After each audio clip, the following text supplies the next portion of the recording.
everyone, myself Kinjal Soni. Every teacher once was a student. यानी जो अभी teacher है वो सारे के सारे पहले स्टूडेंट हुआ करते थे. Every winner once was a loser. आज जो सारे के सारे विनर्स हैं वो पहले कभी लूज़र हुआ करते थे. Every expert once was a beginner.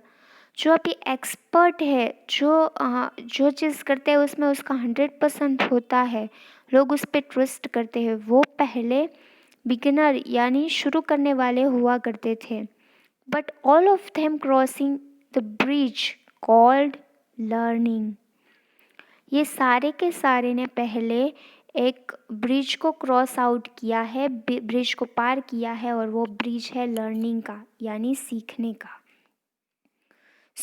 आपको भी अगर स्टूडेंट में से टीचर बनना है, लूज़र में से विनर बनना है, बिगिनर में से एक्सपर्ट बनना है, तो आपको भी ये काम करना होगा. आपको भी लर्निंग करना होगा यानी सीखते रहना होगा, क्योंकि अगर आप कुछ सीखोगे नहीं तो आप कुछ नहीं बन पाओगे.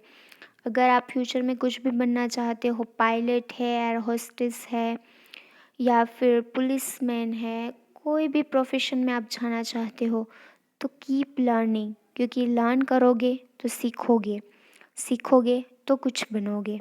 इसी के साथ हमारा unit 10 house for safety and comfort.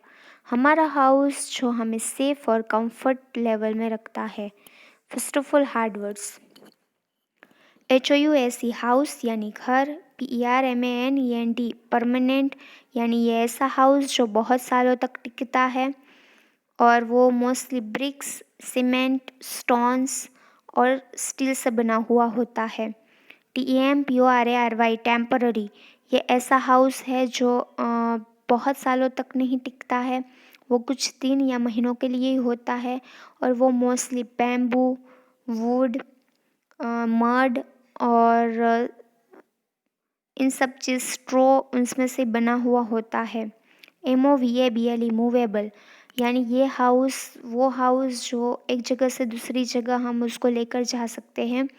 जिप्सिस लोग उसको बहुत ज़्यादा यूज़ करते थे. For example caravan and house boat, और टेंट भी हम लिख सकते हैं. KITCHEN किचन, यानी वो जगह जहाँ पर हम कुकिंग करते हैं. BATHROOM बाथरूम, यानी जहाँ पर हम नहाते हैं. STRAYANIMALS एनिमल्स, स्ट्रे एनिमल्स यानी अनजान जो एनिमल्स है वो. CLEAN क्लीन यानी स्वच्छता. हमने लास्ट में पढ़ा था कि हाउस 3 तरह के होते हैं, परमानेंट, टेम्पररी एंड मूवेबल. और हाउस हमें प्रोटेक्ट करता है हीट से, दैन कोल्ड स्नो से, रेन हेल से, then strong winds and dust storm से, then thieves and stray animals से. तो ये सारी चीज़ें हमने पढ़ ली पार्ट 1 में. अभी हमारा सेकेंड पार्ट है जिसमें हम आगे पढ़ते हैं. A good house should have separate rooms for various purposes. जो अच्छा घर होता है इसमें अलग अलग रूम होते हैं, अलग अलग यूजेस के लिए, पर्पस के लिए. Each room is called with its on name. जो सारे के सारे रूम हैं उसके अलग अलग नाम होते हैं. We sleep in the bedroom. हम जहाँ पर सोते हैं वो मोस्टली हम उसको बेडरूम कहते हैं. A house also has a bathroom and a toilet. हमारे घर में बाथरूम एंड टॉयलेट तो होता ही होता है. यहाँ पर आपको एक ब्यूटीफुल हाउस दिया है. आई विश सबके पास इतना ब्यूटीफुल बंगलो हाउस हो, और जिसके पास नहीं है कोई बात नहीं, एज सुन एज पॉसिबल सबके पास ऐसा बंगलो और घर होगा. गॉड ब्लेस अस.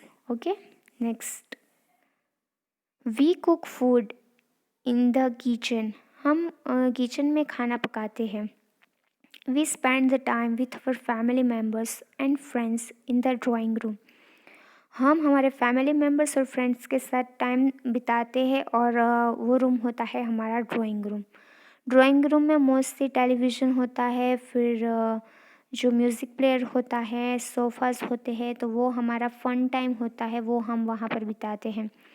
तो आपको यहाँ पर पिक्चर में बहुत सारे यानी 4 रूम्स दिए हैं, उसके बारे में हम डिस्कस करते हैं. फर्स्ट है बेडरूम, जहाँ पर एक चाइल्ड सो रहा है. आराम से। देन सेकंड वन है बाथरूम एंड टॉयलेट। वहाँ पर आप देख रहे हो कि बाथ टब में जो चाइल्ड है वो नहा रहा है और पीछे ही टॉयलेट है।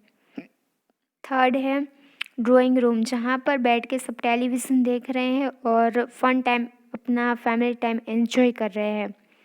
देन किचन, मोस्टली लेडीज़ लोग होते हैं जो कुकिंग करते हैं, जेंट्स भी करते हैं कभी कभी, और जेंट्स भी कर सकते हैं, उसमें कोई प्रॉब्लम नहीं है। तो ये हमारा किचन है जहाँ पर खाना पकता है। We must keep our house clean. The place around our house must also be kept clean. हमें हमारा घर है वो क्लीन रखना चाहिए और हमारे आसपास की जगह है उसे भी क्लीन रखनी चाहिए, क्योंकि क्लीनलीनेस बहुत ज़रूरी है। क्योंकि हम जब बाहर जाके अंदर आते हैं या कोई बाहर का अंदर आता है, सो हम और हवा में और ऐसे बहुत वायरस बैक्टीरिया होते हैं जो हमारे घर में घुसते हैं और वो हमें बीमार बना सकते हैं। तो अगर हमारा घर और हमारे घर के आसपास का जो एरिया है वो क्लीन होगा, तो वायरस बैक्टीरिया ऑटोमेटिकली क्लीन जगह पर नहीं टिक सकते ज़्यादा। इसीलिए मम्मी हर रोज़ आपने देखा होगा कि झाड़ू पोछा करते हैं, यानी डस्टिंग और मॉपिंग एवरीडे हमारे घर होता है, 1 2 टाइम्स 3 टाइम्स। इसीलिए हम कभी कभी सोचते हैं कि मम्मी ये रोज़ रोज़ करने की क्या ज़रूरत है, बट ये ज़रूरी है क्योंकि उससे हमारे घर में जो वायरस है, बैक्टीरियाज है, वो सब मर जाते हैं, जर्म्स है वो मर जाते हैं। You should help in keeping your house clean. आपको भी अपनी मम्मी को हाउस क्लीन रखने में मदद करनी चाहिए। मम्मी एक ही नहीं घर में रहते, हम सब रहते हैं, तो सबको मिलजुल कर हाउस को क्लीन करना चाहिए। You must keep your books, toys, shoes and clothes at the right place. जब भी आप स्कूल से घर आते हो तो मोस्ट प्रोबेबिलिटी आप ये करते होंगे, शूज़ कहीं पर रखे, सॉक्स कहीं पर रखे, बैग कहीं पर रखा, यूनिफॉर्म निकाल के कहीं पर रखते हो, और बुक्स है, टॉयज़ है, सारी चीज़ें इधर उधर रख देते हो। बट ये नहीं करना चाहिए, हमें एक प्रॉपर प्लेस पे सारी की सारी चीज़ें अरेंज करके प्रॉपरली रखनी चाहिए। बुक्स है, टॉयज़ है, शूज़ है, क्लोथ्स है। तो ऐसे आप अपने मम्मी को हेल्प कर सकते हो। Grow few plants around your house. आपके घर के आसपास आपको कुछ प्लांट्स प्लांटिंग करना चाहिए। उससे प्लांटिंग करने से जो प्लांट्स है वो जर्म्स बैक्टीरिया सब कार्बन डाइऑक्साइड ले लेते हैं और हमें ऑक्सीजन प्रोवाइड करते हैं। सो प्लांटिंग भी ज़रूरी है।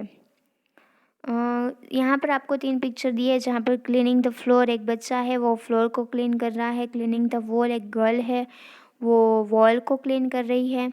एंड वाटरिंग प्लांट्स एक बच्चा जो प्लांट प्लांट को लगाना काफ़ी नहीं है, उसको प्रॉपर केयर भी उसकी करनी चाहिए, उसको वाटरिंग करनी चाहिए, उसको सनलाइट देनी चाहिए बार बार, उस वो ब्रीथिंग कर पाए प्रॉपर, उसको फर्टिलाइज़ करना चाहिए। तो ये सारी चीज़ें भी ज़रूरी है प्लांटिंग के साथ साथ।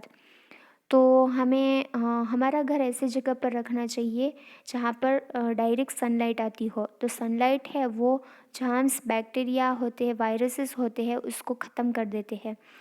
तो जिस घर में डायरेक्ट सनलाइट आती है वो घर हैप्पी होता है, वहाँ पर जर्म्स बैक्टीरिया नहीं होते, वो घर हेल्थी होता है। कहते हैं कि जो सनलाइट होती है उसकी जो लाइट हमारे ऊपर गिरती है, उसमें जो ओम हम मंत्र बोलते हैं उसके वाइब्रेंट होते हैं। तो ये जो सारे वाइब्रेंट है वो आपके अंदर आ सकते हैं। सो आप भी हैप्पी हेल्थी रह सकते हो अगर आपके घर पे डायरेक्ट सनलाइट आती है। तो ये वाइब्रेशन आपको चाहिए, ओम के वाइब्रेशन डायरेक्टली सनलाइट से। तो हमेशा सन पे ज़्यादा से ज़्यादा टाइम बिताना चाहिए और मॉर्निंग सन बाथिंग बहुत अच्छी होती है। तो इसी के साथ हमारा चैप्टर यहाँ पर ख़त्म होता है। आप आई होप आपको अच्छा लगा होगा, क्योंकि बहुत सारी चीज़ें हैं जो आपने यहाँ पर सीखी है, इंक्लूडिंग योर हाउस। हाउस में आपको कैसे रहना चाहिए, क्या करना चाहिए, कैसे प्रोटेक्ट करता है, कितने तरह के हाउस होते हैं, कितने रूम्स होते हैं, और कैसे क्लीन रखना चाहिए, each and everything. So thank you so much, और stay tuned for next video.